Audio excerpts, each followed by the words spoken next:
Hello, it's Jang here with a look at the Mega Construx Halo 10th Anniversary Heroes series figures. Now these are sold individually, one in a pack. You can see what's in each pack so you know exactly what you're getting if you are fortunate enough to find these in stores where they would sell for $5 US. I was extremely fortunate. I had to go to 4 stores to find them full set in 3, but I consider myself very fortunate to have been able to find these at all at retail. Each one of these figures comes with the special edition base to hold them up with the nice print there with the metallic gold on it.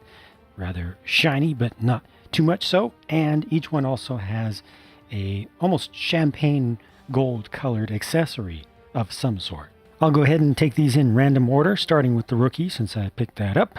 This is the player character from ODST. Comes with an SMG with a suppressor on it, and that suppressor is huge. It's actually a removable piece, but my goodness, it is absolutely enormous. It's a little bit unfortunate. I think it looks a little bit weird, but everything else about the figure looks pretty good to me. You can see there's a lot of metallic flake in this, and some nice paint applications with the shoulder armor and also on the chest.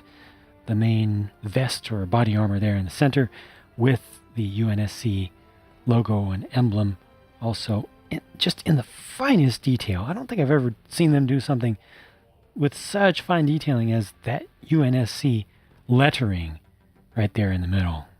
I don't even know how they did that. It's just, wow. It's very impressive. Comes with the nice larger backpack and, has the fingerless gloves, and this is good enough that it makes me feel dirty or bad or wrong for having liked the previous version so much, because the previous version just looks so plain by comparison, and so, I don't know, just unfinished, really. It's not quite on the same level, almost like it's a prototype for the new one. Super articulated Tartarus. Hello. There's a lot of matte finish on this, or satin finish on this. Some of the pieces are a little bit glossy, but it's interesting. It's different. Again, significantly more detailed in general and more accurate in general than the first version of Tartarus, official standalone version, named version of Tartarus, licensed and all, that they did. But with the new one, they're still missing anything special in the way of the gravity hammer mold. They just went with the 10th anniversary gold color for it, but nothing else is special about it. For him, there's no paint application on the, is it like bandolier? Not really. It's just the straps going around him. The previous one had that, and the previous one also had the nice detailing there on the shoulder. Sorry about the distance. There we go. So, the new one gets the separate piece, and it's more three-dimensional, and so much of it is better, but it's a little bit lacking relative to other things in the series, I think, just in its overall production values here. I think it could have used more details. My favorite thing on this is probably the painting of the feet, just the wrappings there, with it being a matte color is good. Here's another gray color default skin for a player character, this one from Halo Reach. It's Noble 6 with the Halo Reach appropriate version of assault rifle as the special gold 10th anniversary piece here. This one has some nice paint applications all over it, including around the back, just a little bit with the black in the armor. I like the colors here, I like the color of gray. And again, comparing it to the previous version, yeah, a lot more definition with the new one. Looks a lot better to me. Notice with the visor, they did outline it with the dark color. I think it's just a regular black there. And that's something that they need to do on a regular basis. So I'm glad to see that anytime it is done. Here's the Prophet of Mercy, and his crown is his special gold item for this special edition series. And he comes with a single flood infection form. Obviously, it should not be in his hand, but it was just very convenient for him to hold it like that. It doesn't really fit around his neck all that well, to be honest. I mean, I guess let's see if I do like that. Yeah, there we go. There we go. Yeah, okay. See, I wasn't able to get it to pose just by itself, but when you reach for it, yeah, see, this is totally working. So, I mean, the special things here are the color scheme, for the body, and then just the crown itself. It's good to get, it's collectible and adds to our lineup of the Prophets. It doesn't have a lot in the way of details, paint applications and special things about it, but still I think it's pretty right, it's pretty appropriate. And this is, if you haven't seen these before, this is the newer style of flood infection form, 2 pieces. So this is a separate thing with the tentacle things, and this is a very creepily squishy thing as the bar-sized hole on the underside, so you can pose one of these jumping up or attaching to things vertically, and it's soft and weird and gushy and yucky. Here's a new version of Cat from Halo Reach, and it's great to be able to get her as just a standalone figure, not as part of another expensive set or anything. And this gives us the option of showing her helmet on or helmet off. She has some scars that are actually printed on with fairly fine detail on the face, and all those orange colored little paint applications on the face are actually somewhat metallic, which adds to their opacity and makes them appear a little bit more thick and well defined. The rest of the paint applications are pretty good. She just has a magnum for the gold piece for this particular one. I don't like the color used for her cybernetic robotic arm there. It's very bright, very light, almost looks translucent. It probably does let some light through it. You can't see a glow behind there all that much, but I think that really should have been darker and made to look more metallic.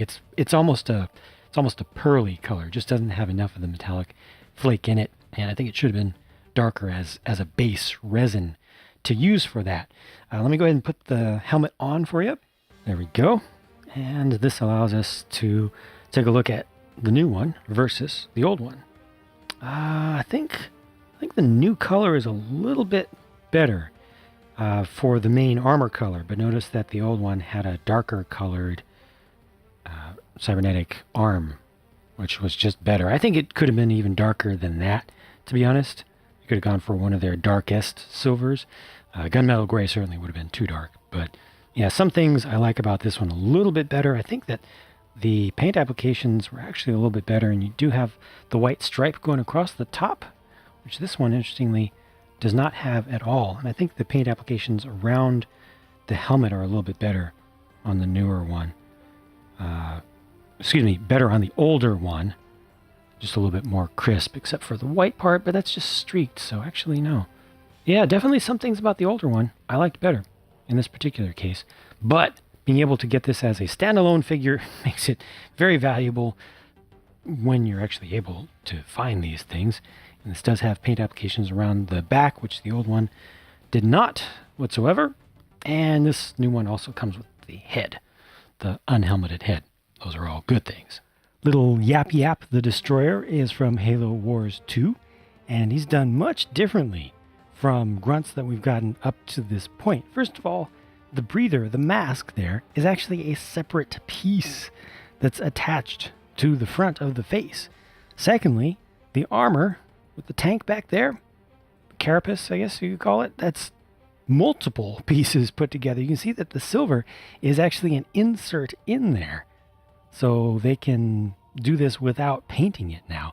And it makes it very, very crisp and clean. The distinction between the main carapace color and armor color and the silver part.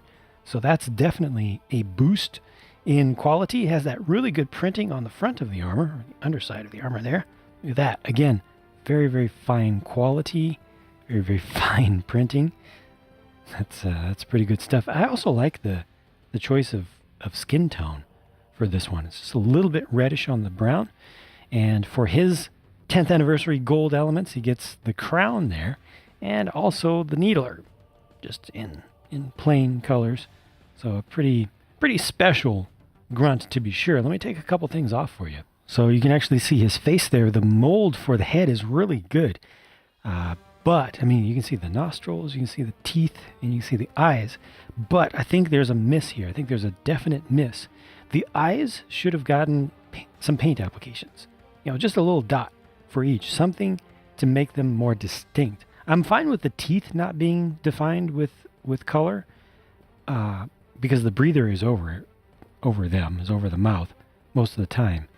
But the eyes show all of the time. So I really think they should have added some paint applications for those.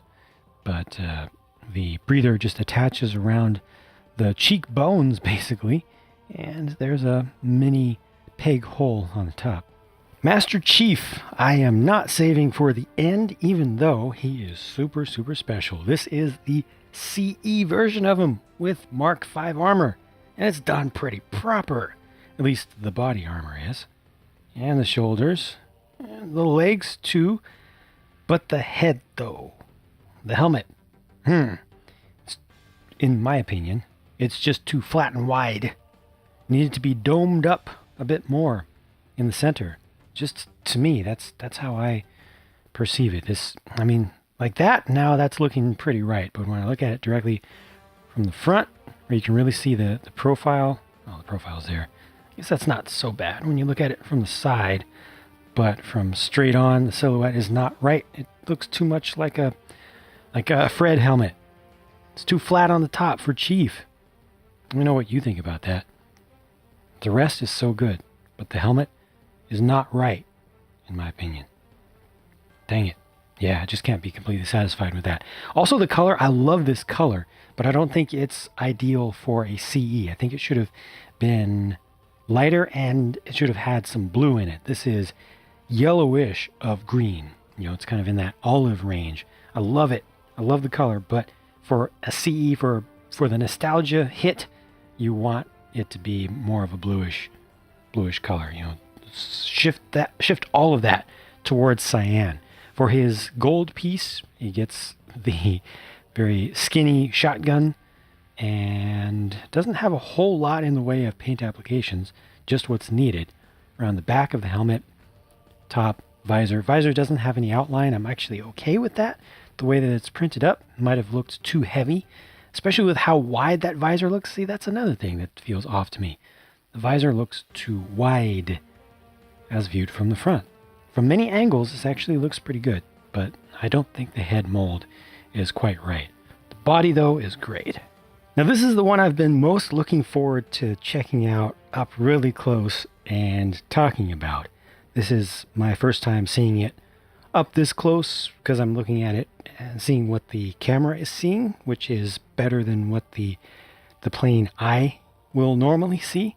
And I want to talk about the great Arbiter color debate yet again.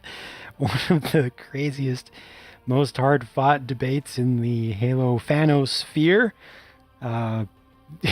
Arbiter, Halo 2, silver, or at least grayish. It's kind of like a dim silver, dingy silver. Halo 3, it's the exact same armor set, canonically. So it is gray or silver. The texture files are gray or silver, yet there's a lighting model in every single scene except for like one or two in the entire game of Halo 3. He appears on screen verifiable by looking at the actual color codes from the picture from anyone. He appears slightly bronze, anywhere from slightly bronze to full-on gold. What he does not appear as, and what no one will argue, is beige. So why has Mega Construx made a beige Arbiter? Is this a joke? Are you a joke to me? I feel like I think it's beige. I mean, beige is just such a laughable color, period. But then, why for the Arbiter? This just makes no sense. No, I do not agree with this. I don't care how you try to reason it out, talk it out, make it make sense. Well, it's a desaturated bronze that's translated over to the flat colors of non-metallic plastic and brings you to this? No, it's beige. It's not even a consistent beige. Now, there are 3 beiges here. Okay, the headgear is one, and it actually is slightly more bluish, or technically, I think it's more grayish, actually, by way of adding a little bit of blue to it, than everything else. And then there are the other plastic pieces for the shoulder armor, the body armor, and the feet.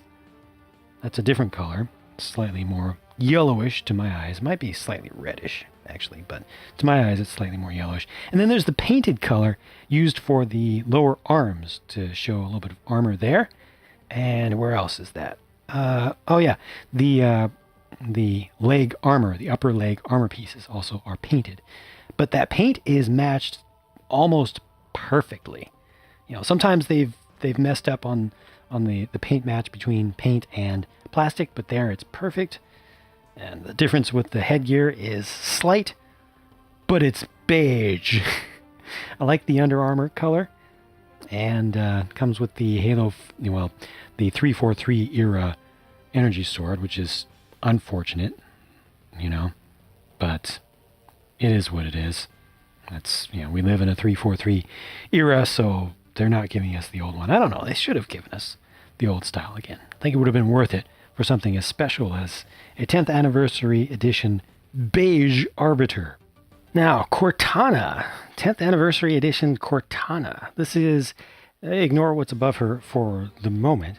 This is a variant version of her that goes towards purple and keeps on going and lands in magenta.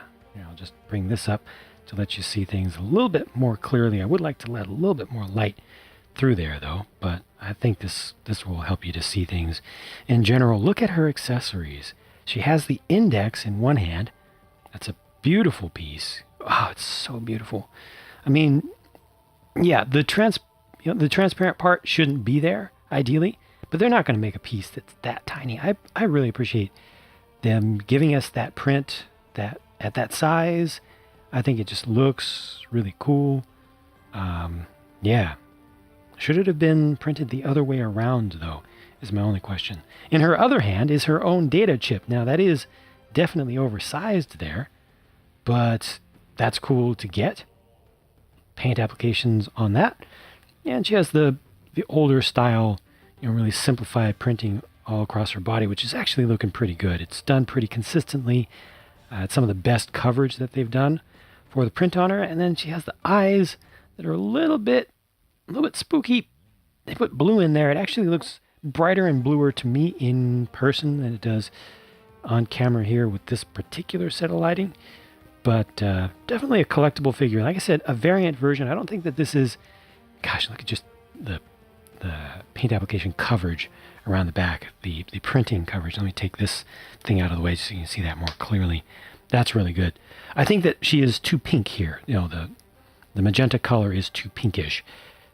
Should have been more purplish, even for an older version, but still a very well executed figure. I need to try one other thing here. And ladies and gentlemen, we have officially achieved Cortanaception. Or is she just replicating? Not the right color match there, but this is the general idea, I think, of what you're supposed to do with this. They just need to re-release that micro version of Cortana, and then, of course, put the chip in Master Chief's hand, and not in Cortana's own hand. The other thing that comes with Cortana is a monitor, gone rampant, with the red eye there. And officially, this is supposed to be Guilty Spark gone rampant in Halo 3, but, I mean, you can call it whatever monitor that you want. Probably a lot of people will want to refer to this as Pentinent Tangent, but to me, I think Guilty Spark works just fine. But, I mean, didn't they all have the same bodies, or at least a lot of them had the same bodies originally? I might be wrong on that. I think they did. I think multiple of them shared the same.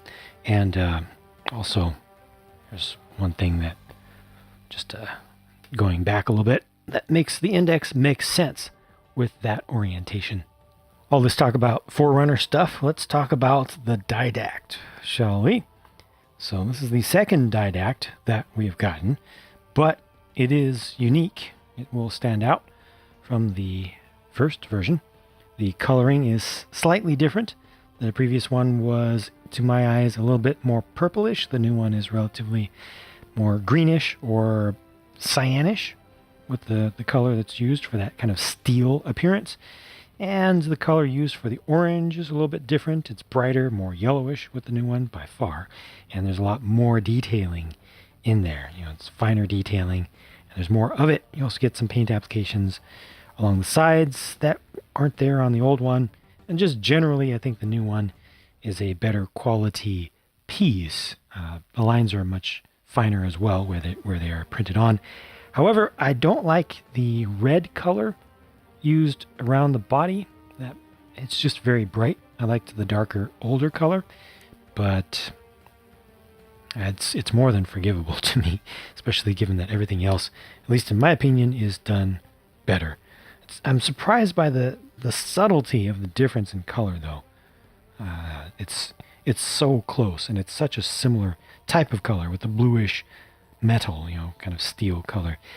He gets a bolt shot for his special gold piece for the 10th anniversary, which is kind of a joke. I mean, what is he going to do with a bolt shot? He doesn't need a bolt shot. He is his own weapon. His whole suit is a super weapon. He's like Iron Man, so he doesn't need a little hand pea shooter. Although I very, very much like the bolt shots, especially very, very early on in Warzone Firefight. They are almost OP.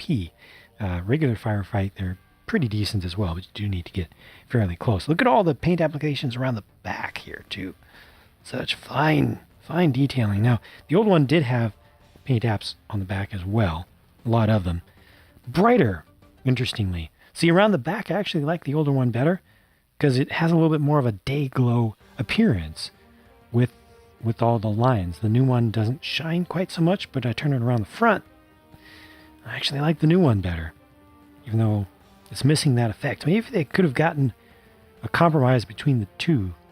Yeah, I guess in many places you just don't get the full effect. Like in the head and the softer pieces don't get the brightness that the harder pieces do, where it's printed around the back here. But yeah, that's the Didact, and that's the last of the figures in this series. One last look around the back. There you go. Lots of good stuff in this series, to be sure. My favorites are probably Noble 6 and... gosh, it's like, to me, it's like tied between Cat and Mercy and Yap Yap. Those are all really good.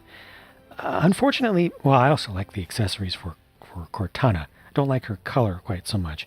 And speaking of color, got to go back to the Arbiter. I don't understand that decision. If anybody can make sense of that, please do let me know in the comments. If you have, like, I don't know, I don't care if it's just an opinion, wild theory, or if you have any inside information from Mega, just let me know what you think about Beige Arbiter and why that was done. Also, please let me know what you think about the Master Chief figure and his helmet. I think most of the figure looks great. The helmet is just too flat on top. Other than that, yeah, pretty good series. Tartarus looks much better than the old one, but is down a little bit in detail in some ways. So a lot of moves forward here compared to older versions of things, and just a few steps back as well. That's it for my look at these. Thank you very much for watching. I will talk to you again as soon as I can.